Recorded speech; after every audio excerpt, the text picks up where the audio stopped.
Melo, CP, you ain't gotta say no more. AI, and KD, and then you. Wow, that's unreal, bro. Especially with a brand like this, I never would have thought this will happen. And so let's just start from the beginning. When you were coming into the league, 2008, what was that process like, just signing with Adidas out the gate? You know, I always was a Nike kid when I was younger. Then I went to Memphis and it was an Adidas school, and I actually signed to them, committed to them before I even knew that they were Adidas school. I was committing to Cal, basically, signing my life over to Cal, my soul and everything. So when I went there, I was kind of shocked. But the year that we had, like I felt like everything was right.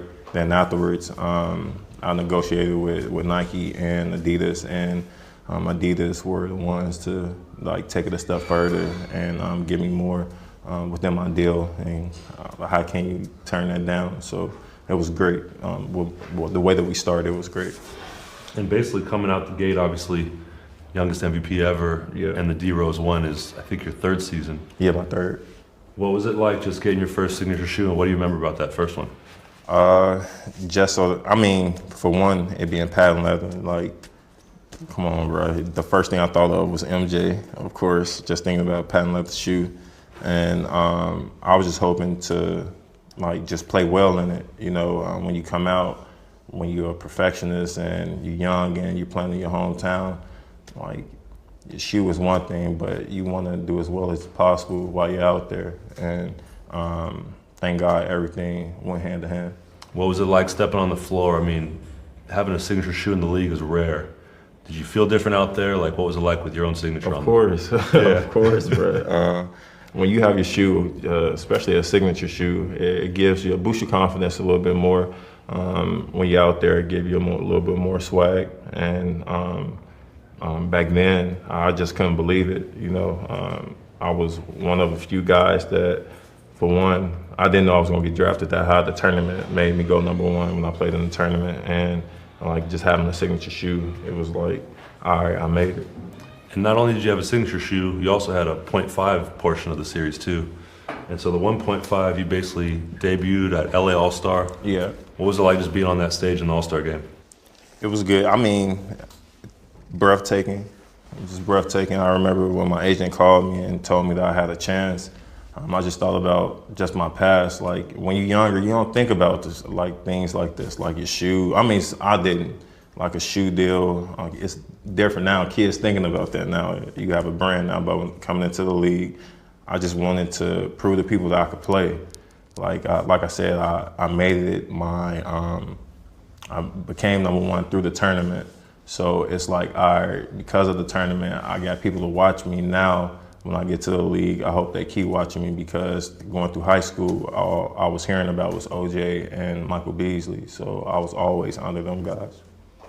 And then when you get into the two, I mean, this shoe kind of, for me at least, kind of elevated things. There was like some Y3 inspiration. What were some of the things you were looking for in terms of just how the style came together? Just a nice shoe. You see, this shoe is different than the other two. I wanted, when I got to this shoe, I wanted something I could wear off the floor, because I was preaching and harping on them when I first signed that I didn't want kids to buy like, you know, two separate shoes. It was okay to have one shoe, and that shoe you could play on the court and walk around with, because a lot of kids couldn't afford it. I know I couldn't afford two pairs of shoes when I was younger, so I just wanted a fashionable shoe and a shoe that's durable on the court. And then when we got to the 2.5, this was Orlando All-Star. Yeah. And you wore the crazy, like, all-orange one, I think. Yeah, you could feel that it's lighter than it was much lighter. Yeah. But I think the thing for me when you think of Orlando All-Star is not so much the game, but that was when you locked in the extension, right? Yeah, and of course, extension that changed my life. But with this shoe, going from that one to here, I wanted a higher shoe and a lighter shoe, and that's what they did. They came up with this concept, the Sprint Web. Yep. And as you got into just the first couple, what was it like just being involved in the process? Like, what were some of the things you were picking up along the way in terms of giving your input? Just the process of a shoe. I didn't know a shoe took a year or 2 years to make.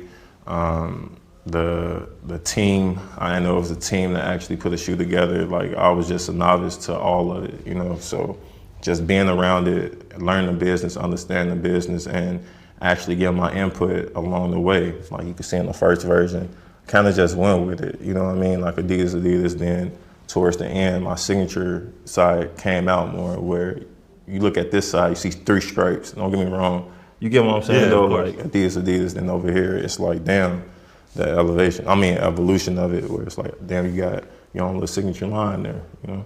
And the 3 was kind of really what kind of wrapped all And that up for was you the because start, it was yeah. the first My one with mom, the logo. yeah. And with my mom, like I just remember this press conference. My mom and family came out, and like my mom, like going crazy, like she wasn't all that. It was over a shoe and not a basketball game. Like all the publicity and all the shine was over a shoe. She came to the press conference just like shy and just didn't want to be in the cameras like way, because she felt like it was my day. And I was just thankful that like I did everything back in Chicago and she was there. Because I remember, I was in the second row then, and it was an emotional, like kind of heavy moment for you.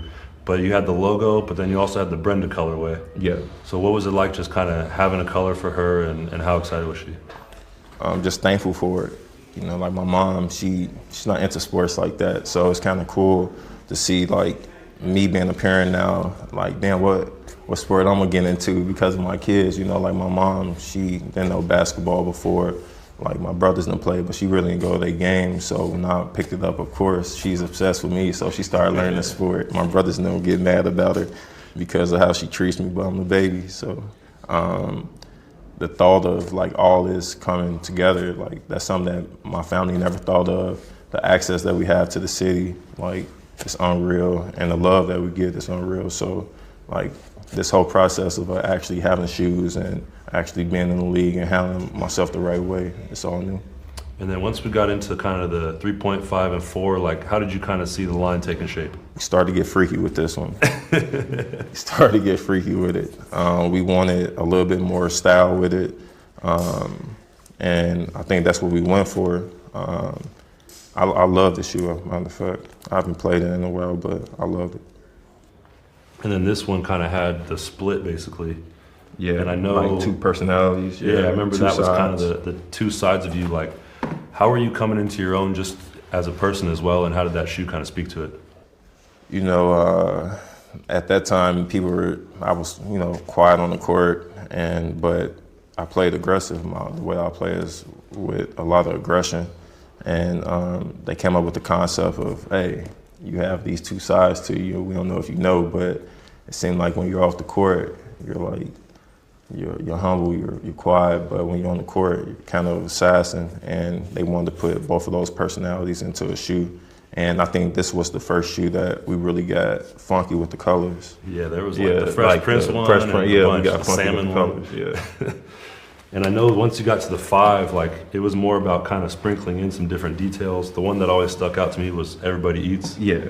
What were some of the details on this shoe that kind of spoke to kind of the group around you? First off, to throw, I got to brag. The first shoe with Boost. Yep. Basketball shoe with Boost, with Adidas. Got my son name in the front. Got Everybody Eats on the bottom. That's something that me and my friends, just a slogan that me and my friends believe in. Just everybody's on the same, nobody's bigger than the other, and everybody looking after each other. And I just remember the back, the D Rose on the back, like that. It's like the Batman sign, you know what I'm saying? Like when you're on the court, it flicks. But the only thing that was wrong with this shoe, compared to all my shoes that I'm wearing now, the Boost made it a little bit too heavy. Yep. And so once you guys went from 5 to the 6, which we don't have. 6 we don't have. Yeah, but the 6 7. had the Batman too. Yep. Like yeah. Once we got into the 7, like what were you looking for there? And I think that was the model you wore in New York. So what was it like just obviously taking that big shift away from Chicago? No, I love this shoe, playing in this shoe in New York. A lot of people in the league still playing this shoe. What's the big boy? Steven Adams, right? Yeah. Steven Adams from OKC. He loves this shoe. And in New York, I love playing in it. I love playing in this shoe. And like I said, I love like high top, mid top pair of shoes. And then once you got to the 8, what were some of the biggest things you were looking for on that model? And go ahead. With this one, it was just a clean shoe. I just wanted a clean shoe. They already had the model out, and it was like I couldn't change anything. So by this time, I was just looking for a clean shoe. And around this stage in my life, I was trying to figure out a lot of things. You know what I mean? Like basketball wasn't like number one. Like I was trying to figure out who I was as a man, as a person, like what type of player I was going to become. Well, it was a lot of things I was learning at the time, so my focus wasn't solely on basketball. Because that was basically when you landed in Cleveland. Yeah. And then you exactly you jumping around. Yeah. Yeah. What were some of the ways that you kind of powered through and came out of that situation better?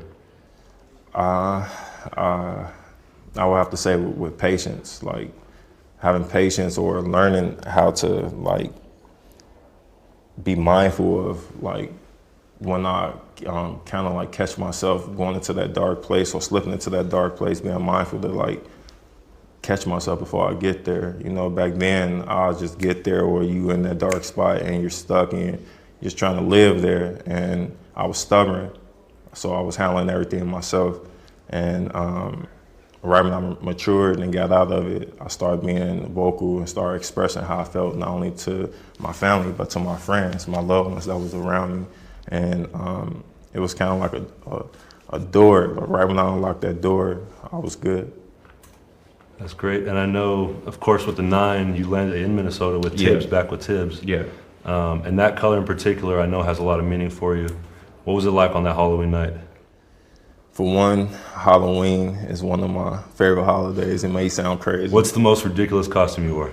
Most ridiculous? Or your favorite one? I would say the most bogus costume my mom ever put on me was the sheet and the holes in the sheet, and you the ghost, like the little ghost. Like that's doing what you can with what you got, yeah, you know? But when you got a whole sheet on, you can't walk. Like I'm outside tripping over myself. It was bad, but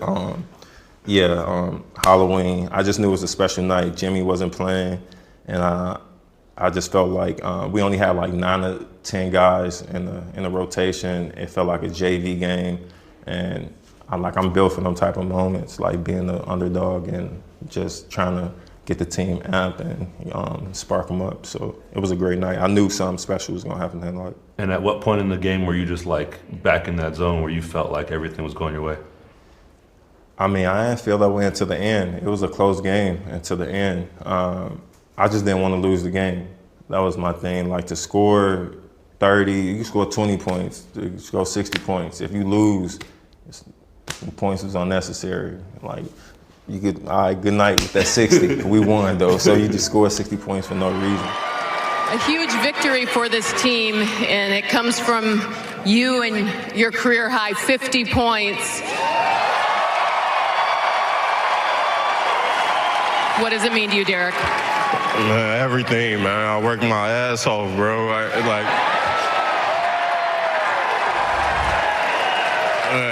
I wouldn't have did this for the franchise, the organization, the fans, everybody, man. I wouldn't be able to play the way I play, man. And then, like we mentioned, it's extremely rare air to be one of the few guys that has 10 models. So just on the very last one for you, what was it kind of like designing that shoe? And I know that shoe really has elements of the whole line. The whole line, yeah. I mean, for one, I wanted to try something different. You see kids now, everybody's playing in low tops, like real lows, not like the Kobe lows, but mine's is kind of low. I just wanted to try that, try the bounce. We got the bounce in it. We went away from the boost. We started with bounce. Like with bounce, you could design, you could define things a little bit more, do more to the sole, just like with all the running shoes. And look at all these soles, like most of them are kind of like basic plain, but with the bounce, you could kind of do more to the back and do more to it, so. And I know the other exciting thing is you're not just stopping at 10, the line's gonna continue to go, so. Yeah, I seen my 11. And so what's just the excitement for you ahead with Adidas as you start to continue this journey? You know, just building a partnership. Like I said, I never would have thought, like having my injury, like my 3rd or 4th year, and like fighting through all that to get to year 12. Like most guys in my position, or if I would have came back too early, I probably would have got to only year 6. Or if I didn't take the year off, you know what I mean? Yeah. Like if I didn't listen to myself, my career would have been a lot shorter and my story would have been different. So me having patience, believing in myself, and being a professional about everything. So I think it helped me in a way where I still have my partnerships